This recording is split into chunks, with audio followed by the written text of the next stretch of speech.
kindness every day. You are helping me, Jesus. So I'll follow you here and there and everywhere. I know it's true, you're always by my side. I'm ready for the time of my life. I'm set on doing what you do. I'm gonna share your love with the world. Ready, set, move.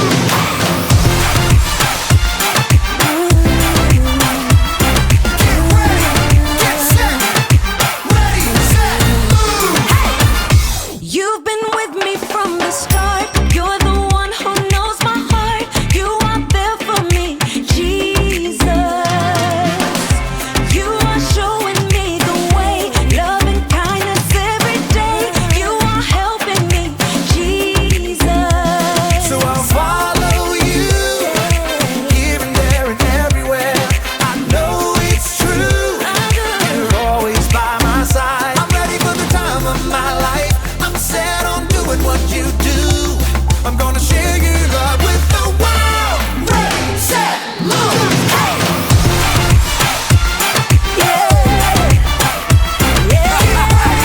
Get set, ready, set, move.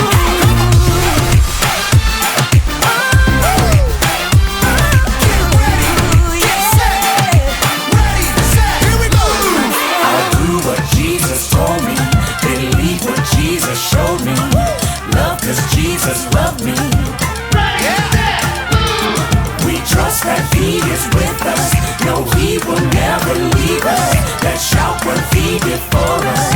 Bring it down. I'm ready for the time of my life. I'm set on doing what you do. I'm gonna share your love with the world. Ready, set, move. I'm ready for the time of my life. I'm set on doing what you do. I'm gonna share your love with the world. Ready, set, move. I'll do what Jesus told me. I'll do Jesus whatever you want me to do. Ready, set, move. Trust in you. Trust in you. Get set. Ready, set, move.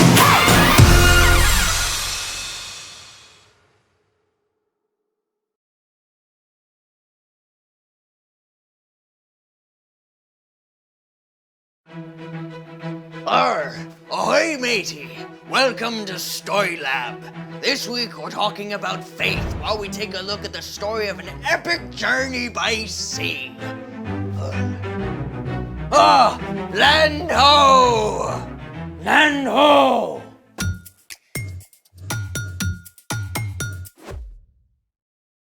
Hey, I'm Carter. And I'm Zeke. We're talking about faith, which is trusting in what you can't see because of what you can see. Even when things fall apart. Especially when things fall apart. Like in today's story. Are we spoiling the story? Well, there's a giant shipwreck. Yep, we're spoiling the story. It's pretty crazy. Waves bashing everywhere, timbers cracking up and snapping apart. We got it. I just think it's an awesome excuse to create our own explosion. Sounds dangerous. Not when we use these. What are they for? An exploding star. Cool. Then let's make it. What? A piece of carpet? Well, this is easier to do on carpet. Where do we start? Well, you're gonna need 5 popsicle sticks. Do they have to be different colors? Nope, but it's more fun that way. You're gonna wanna start by making an A shape with green on the bottom here, red over yellow. Just like that. You're gonna wanna keep pressing down on these intersections as we continue on because it's gonna wanna explode a bit too early. You're gonna wanna take this blue stick and slide it under the yellow, over the red, and lock it under that green. Thank you. And then take the purple stick and slide it under the green, over yellow and blue, and lock it under the red. Basically doing the exact same thing as the blue, just on the other side. A star is born. Okay, I'm gonna have to watch that about 7 more times. But first, watch this. Here goes. Whoa! Let's see that again. When popsicle sticks are woven together, potential energy is built up via tension in the sticks. When one end of the stick is released, the potential energy is converted into kinetic energy, flinging the sticks up and out into a chain reaction. Okay, that's super cool, but it happens too fast. And that's why we're making a cobra weave next. Cobra weave? Well, there's a snake in today's story too. To make the cobra weave, we're gonna start with red over yellow, just like the star. Then, take your blue stick and place it over the red stick and under the yellow stick, making kind of a wonky A. Then, take the green stick, place it under the red stick and over the yellow. Make sure to keep it parallel to the blue stick. From here, take the purple and place it under the blue and over the green.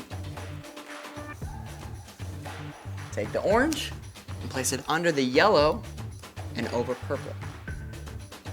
Perfect. And from here, you'll repeat the pattern until you've got a length that you're satisfied with.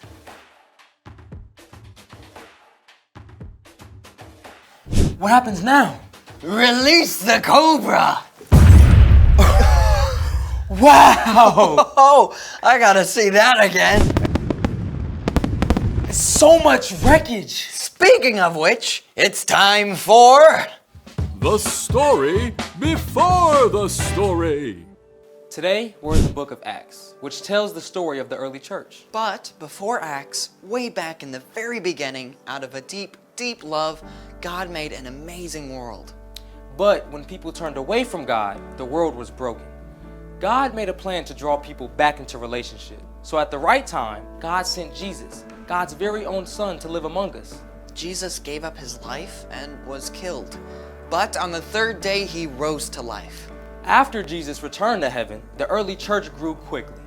The Apostle Paul traveled thousands of miles and started many new churches, upsetting both Jewish religious leaders and Roman authorities. Which is where our story starts. Take it away. Hey everybody, I'm Brian.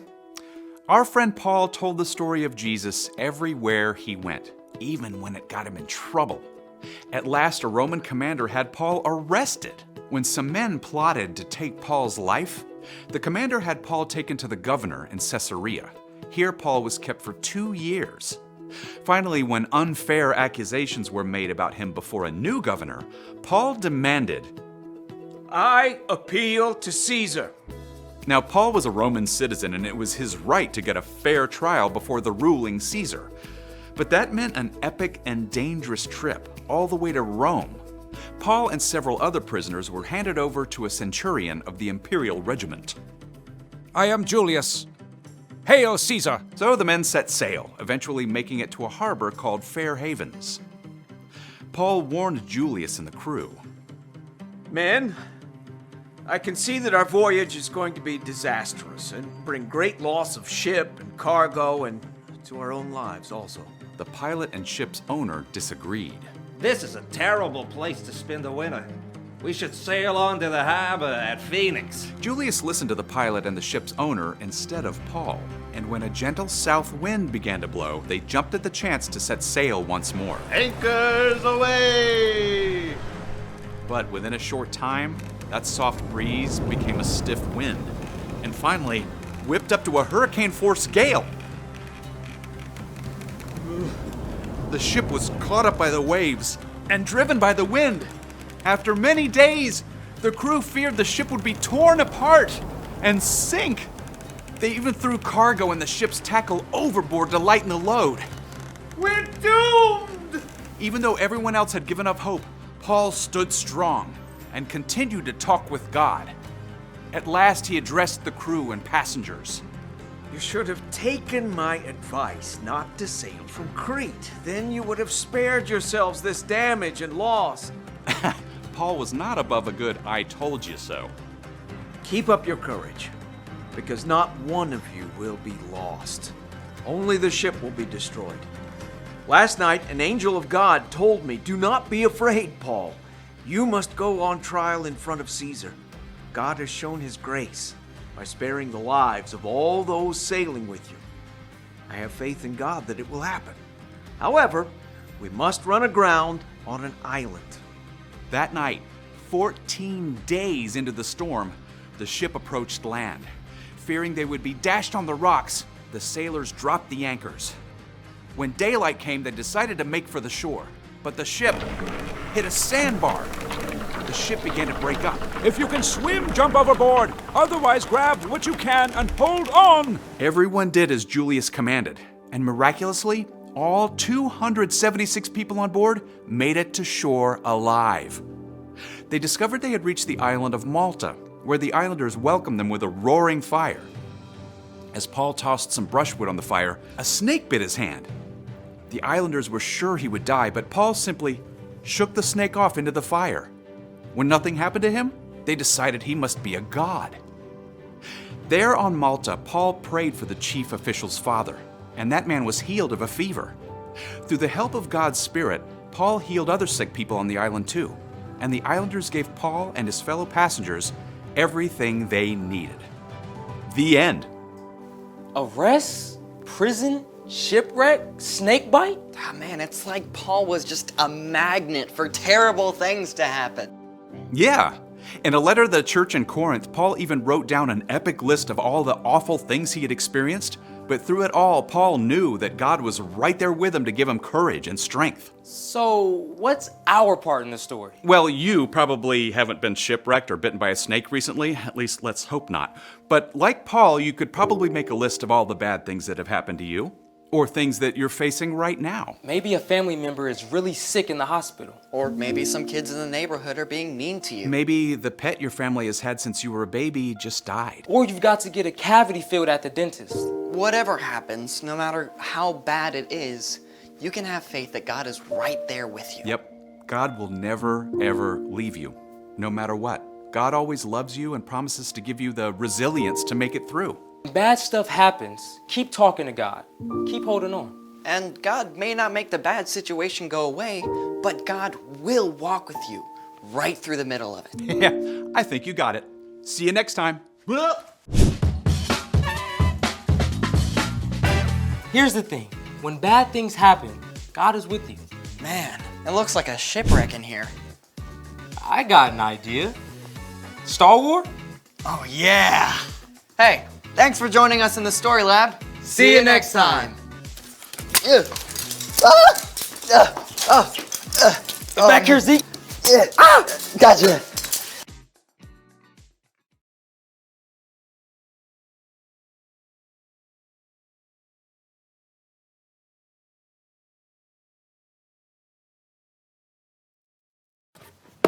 Ooh, yeah.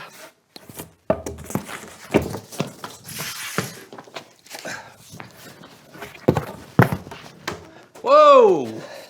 What you doing there, buddy? I've been thinking about getting another job as a sign spinner. You know those people who stand on the street corners and they spin the signs. No, you know, it's a piece of cake. Come here. You got? Yeah, I got it. I'll Oh, show you. okay, sure. See, the trick is to get enough momentum. Oh, yeah, you got to catch it. Nope. Part of the. Nope. The trick is to get enough momentum. Oh, nope. You're not even. Momentum! Oh no. Momentum. Oh! Momentum. The trick is momentum.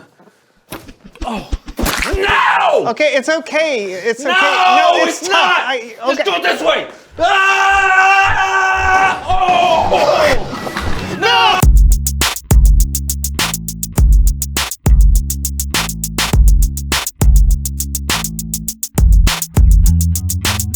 Hello, everyone. I'm Brandon. Hello, John. And welcome to the So and So Show. Yeah.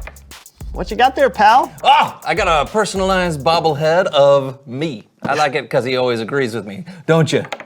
Oh, I can't stop staring at it. That's great. So we're a good part of the way through the summer. And we have made some moves, haven't we? Indeed.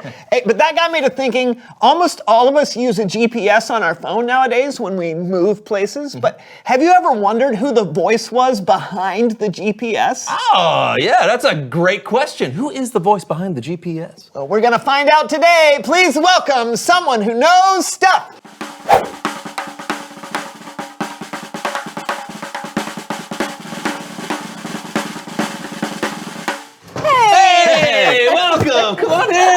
Hi, guys. Have a seat. Have a seat. Thank you. Absolutely. Tell us who you are and what you know. My name is Rain McNally, and I'm a navigation concierge service. A what? A navigation concierge service. What exactly is a navigation concierge here. service? I'll show you. Okay. Oh, great. Love this. A big map. Look at that. Oh, is that a corded phone? Wow. Okay.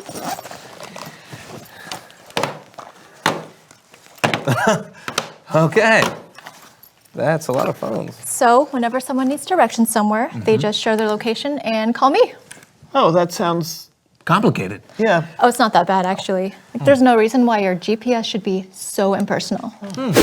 With Rain McNally's navigation concierge service, you'll never get lost again. Oh, excuse me, just one moment, please. Sure. Hi, Chuck, where are you heading? I'm going to 7008 Patterson Street, Rain. Okay, perfect. I'll get you there. Thanks, Rain. You're the best. Okay, Patterson Street. I mean, that really is pretty nice, but doesn't it, get confusing when there's more than one person asking for directions? Not at all. I'm a great multitasker. Oh. Chuck, I got your location. You want to turn left on May Avenue in about 3 miles. You'll see Ruth's Diner on the corner. You should try the Western omelet when you get a chance.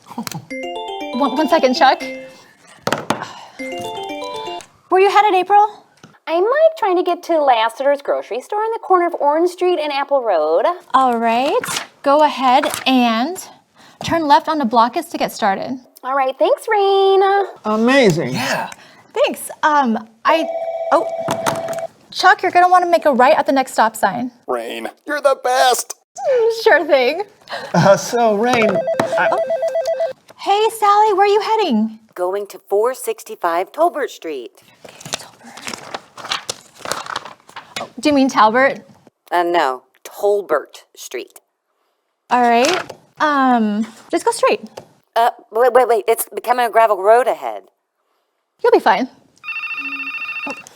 One moment, please.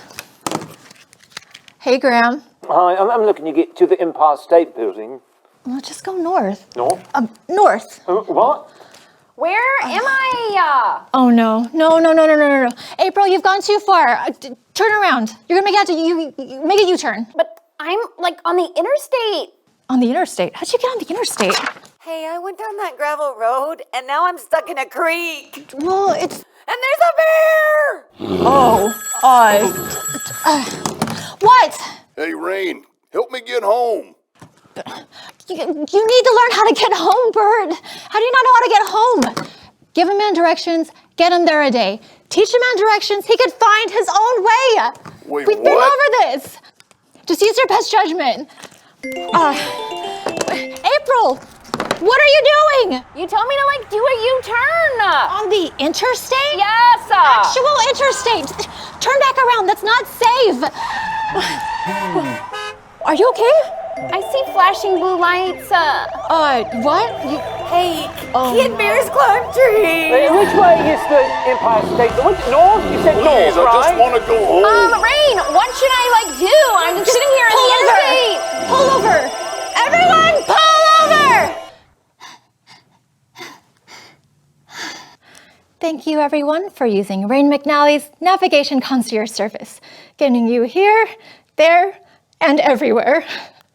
Unfortunately, we are experiencing technical difficulties at our home office, and we'll get back with you just as soon as possible.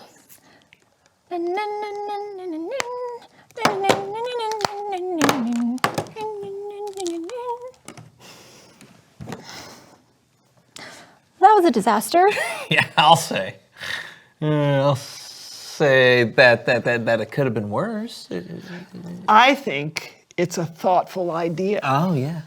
Well, I always felt so alone when I was driving. I thought maybe I could help others not feel that way. Oh, see, that's beautiful. I love that. Yeah, it's just maybe not so many people at the same time. Maybe? Yeah. Oh, and here. Put that on your dashboard. It'll help you not feel so alone. Thanks. Oh, you're welcome. It's Bible story time with Kellen.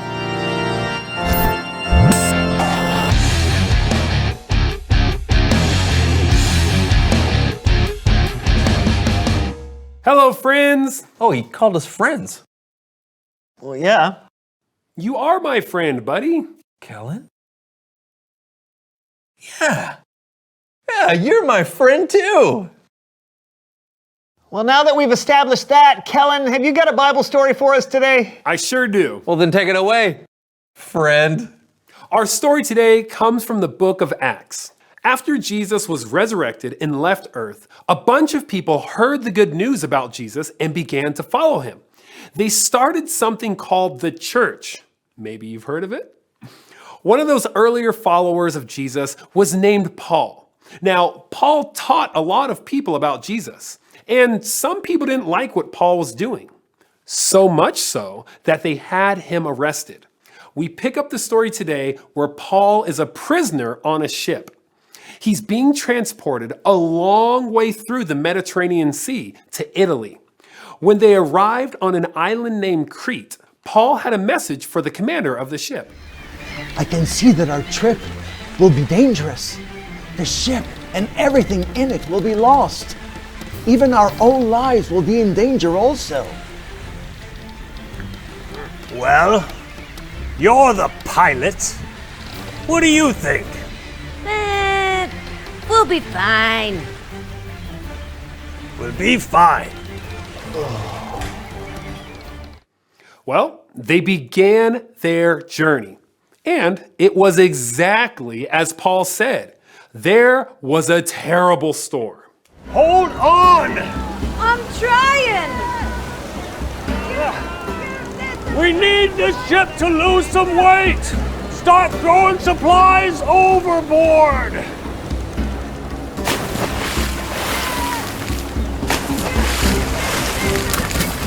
The storm was so bad, it sent the ship in the complete opposite direction from where they were planning on going.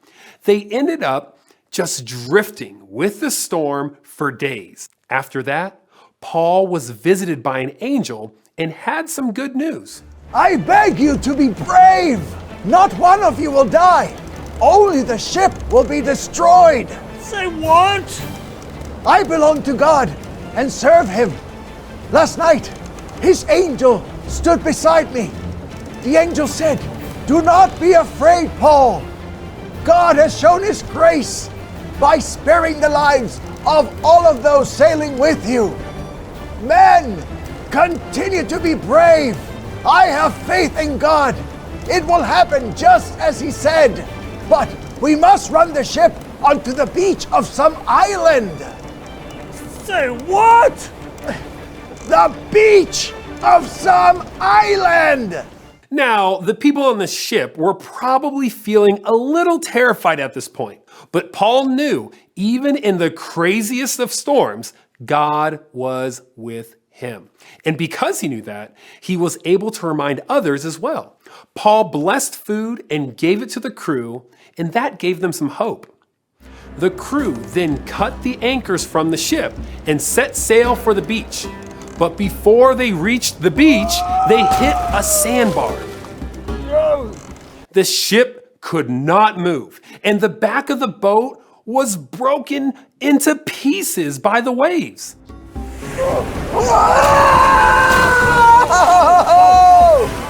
At this moment, the soldiers had a plan to kill Paul and all the prisoners so they wouldn't escape. Guess we should, kill the prisoners, eh? Don't you dare! If anyone can swim, let him jump overboard and swim to land!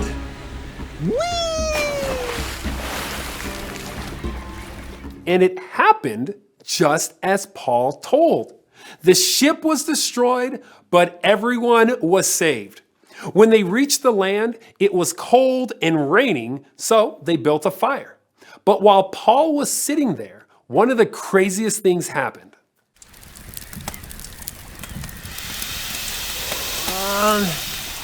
Is that snake poisonous? Yep. Oh, the prisoner must be a murderer. Yep. He escaped the storm, but God won't let him live. Nope.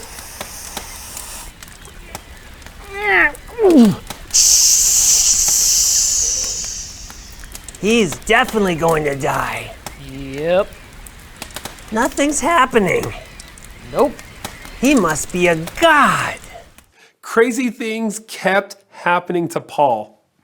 They stayed there for many days and they were treated with kindness by the people of Malta, which is the island where they landed.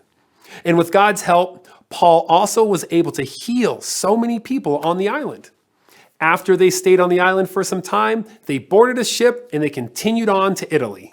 The end. Epic story. Yeah, it's pretty crazy all the things that happened to Paul in this story. But he never lost his faith in God. Nope, it was incredible. It probably could have felt pretty lonely out there, but Paul always remembered that God was with him through the good and the bad. Man, how could he do that? Great question. It sure is. Thanks, Kellen. No doubt. I'll see you next time. Reveal the question. What helps you remember that God is with you? I think back to times when God had done things in my life, even when I couldn't see it at the time. All right, that's great. For me, it's good to have friends remind me that God is with me because I sometimes forget. Yeah, but just because God is with us doesn't always mean that things will be easy. That's true. Think of Paul. Oh, yeah. But there is some comfort knowing that when we put our faith in Jesus, we can have a relationship with God that'll last forever. Mm-hmm. Yes. Yep. I totally agree. What are you doing? I'm a bobblehead. You know, like from earlier, we had the bobblehead. That's me now. Okay, okay. That's all the time we have. Thanks for watching the So-and-So Show. It's fun. Is it? Yeah. You should. You were doing it earlier. You should try. I know, but I had an actual bobblehead. Well, now you do again. Okay. I'm an actual bobblehead. Ow, that kind of hurt. Well, you have to hit the bobblehead. Oh.